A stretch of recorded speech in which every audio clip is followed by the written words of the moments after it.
سب سے پہلے آپ کو بتائیں کہ پچھلے دنوں ہمارے ملک میں ایک بڑا مسئلہ اور بھی چل رہا ہے، وہ یہ ہے کہ جی الیکشن کب ہوں گے، کسی کو نہیں معلوم کب ہوں گے. حالانکہ جو اسمبلی ہیں وہ تحلیل ہو گئی، یہ آئین کہتا ہے جی 90 روز میں کرا دیں. 90 روز جو 9 نومبر کو 90 روز ختم ہو رہے ہیں، یہ آپ یاد رکھیں.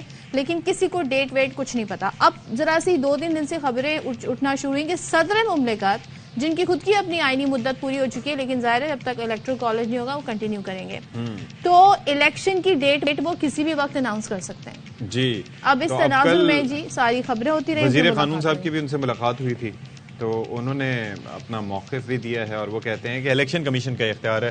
اب ظاہر ہے اس پہ ہم وضاحت سے بات کر چکے ہیں، میں اور صدف مختلف جگہوں پہ، کہ یہ جو ہے وہ آرٹیکل 48 یہ کہتا ہے آئین پاکستان کے تحت کہ صدر اختیار رکھتا ہے الیکشنز کی تاریخ دینے کا. لیکن پھر اس کے بعد بات آ جاتی ہے کہ جی الیکشن ایکٹ جو آیا وہ یہ کہتا ہے کہ الیکشن کمیشن دے سکتا ہے. اب یہ بھی ہم بات کر چکے ہیں کہ آئین پاکستان کو اس پر سبقت حاصل ہے کسی بھی قانون پہ. الیکشن کمیشن نے جو جواب دیا تھا صدر پاکستان کو، جس میں انہوں نے کہا تھا کہ ڈیٹ ہم دیں گے، اس میں انہوں نے کہا تھا دیکھیں جی آپ اس صورت میں ڈیٹ دے سکتے ہیں جب عدم اعتماد پر ووٹنگ ہو گئی ہو اور اس کے باوجود بھی کوئی نتیجہ نہ نکلا ہو، کسی کو واضح اکثریت نہ مل رہی ہو اور بالکل ایک خلا سا ہو، کوئی بھی نئی وزیر اعظم بن پا رہا ہو، اس صورت میں آپ جی یہ اناؤنس کر سکتے ہیں. یہ آپ کی صوابدید ہے. وہ 58(2) کا حوالہ دے رہے ہیں. لیکن بہرحال جی جو ملاقات ہوئی ہے ذرا ہم اس پہ بتا دیتے ہیں کہ یہ کہا گیا ہے جی کہ وزیر قانون نے موقف اپنایا کہ انتخابات کی تاریخ دینا الیکشن کمیشن کا اختیار ہے. صدر کو الیکشن ایکٹ میں ترمیم کا جو اشفاق بھی کہہ رہے ہیں حوالہ بھی دیا گیا،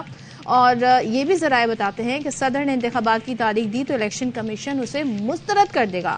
چیئرمین پیپلز پارٹی کہتے ہیں کہ جی کوئی چاہے نہ چاہے الیکشن تو ہوں گے اور کوئی روک نہیں سکتا، الیکشن 90 روز میں ہو 100 روز میں ہو. پیپلز پارٹی تیار ہے اور 70 سال سے، اب آپ اس جملے پہ غور کیجئے، 70 سال سے یہی شکلیں دیکھ رہے ہیں. بلاول بھی تنگ آ گئے، کہہ رہے ہیں 70 سال سے ہم یہی شکلیں دیکھ رہے ہیں، اب کسی اور کو موقع دینا چاہیے. اور یہ اب دیوار پہ لکھا ہوا ہے. خالی انہوں نے out side of the party بات کی تھی یا اب یہ ان سے پوچھنا پڑے گا. وہ کہہ رہے ہیں دیوار پہ لکھا ہوا ہے کہ اگلی حکومت پیپلز پارٹی کی ہوگی.